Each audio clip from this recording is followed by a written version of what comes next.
Meet 4 homeowners who downsized their space and supersized their style. In San Francisco, small taken to an extreme. In DC, a perfect Zen retreat. In Chicago, colonial style meets modern. And in New York, a tiny apartment that fits like a puzzle. That's next.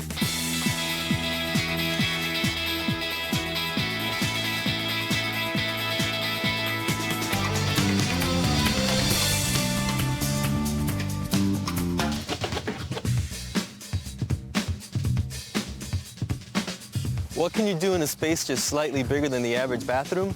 If you're Jay Schaefer, you can live, work, cook, sleep, and even entertain. Martin, nice to meet you. Good to meet you. Thank you, thank you. This tiny house has it all.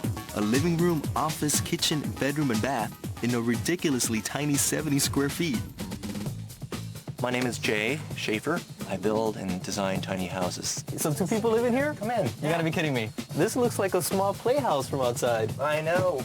How did you even come up with this design and idea? I started out with a plan that was considerably larger. It turned out for me the idea of a separate space for dining and living was more symbolic than anything else. I love this little house. It's a little small for me, but it has everything you need. It's like a Swiss Army knife. So what do you consider this right here? Living room, office, I see, or? It's actually both. 2 in 1. This would be the office half of Okay. the room. Got a desk here. Pretty large desk for a tiny room. This was originally bought as a DVD player since I'm really not very good at computers anyway. Okay, so that's your entertainment for the night. You can basically sit here and this acts as your sofa. Get up, I can show you how this becomes more comfortable. Oh, there's more to this? Yeah. Okay. You pull this out, and it makes it a little more comfortable. Oh, just a little bit deeper for you. Yeah. It's nice. So we just need some popcorn and stuff, and we can, pop in a DVD. Yeah, and to make it even better, ottoman, and then, as an additional bonus, you see that you got some storage. This is not only the study and the living room, but also the dining room. But this way, you can have someone here, 2 people here, and another person there. Presto! In the rear corner of the house, the kitchen is just big enough for the bare necessities. And this is your gourmet kitchen? Yeah, come on over. Top to bottom. There's quite a bit of storage here, glasses. We've also got more storage over here. And here's a sink beneath the cutting board. I like to store a lot of my dishes right over the sink because I figure they can dry that way without having to be put away because they're always away.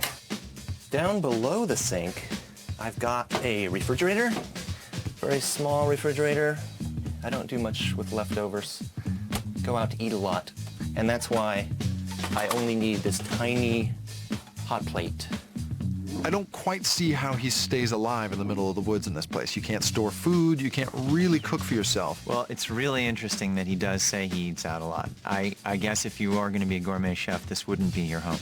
Sort of out of the kitchen category, there's the heat source, the hearth of my home. Across from the kitchen is a closet-sized bathroom that's really a bath room.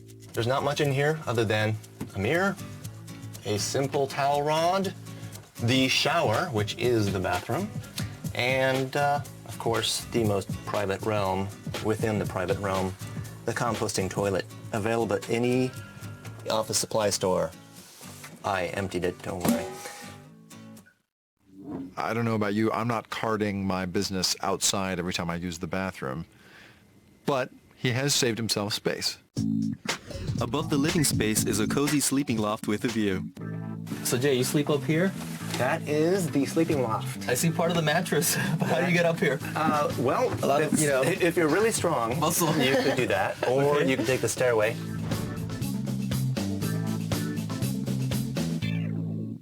It's a full-size bed up there. Yeah. It's very comfortable, except for Jenny likes to wake up violently in the middle of the night and bang her head on the roof. This bedroom is totally cozy and intimate, but the way that the low ceilings are so close to you, you might feel like you're in a pine box and it might be a little claustrophobic.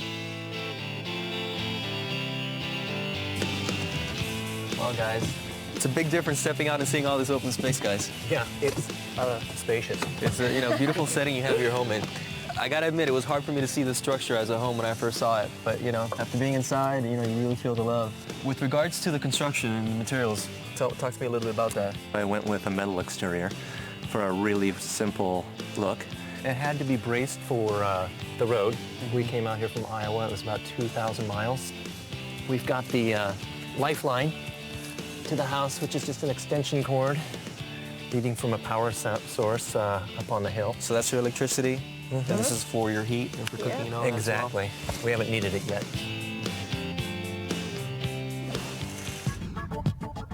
There's a quote, and it goes, "You know you have perfection of design, not when you have nothing more to add, but when you have nothing more to take away."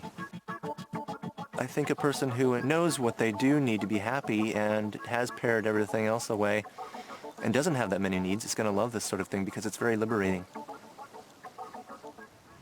Coming up, a Washington, D.C. condo where less is more, and a small Chicago apartment with colonial style with a sense of humor.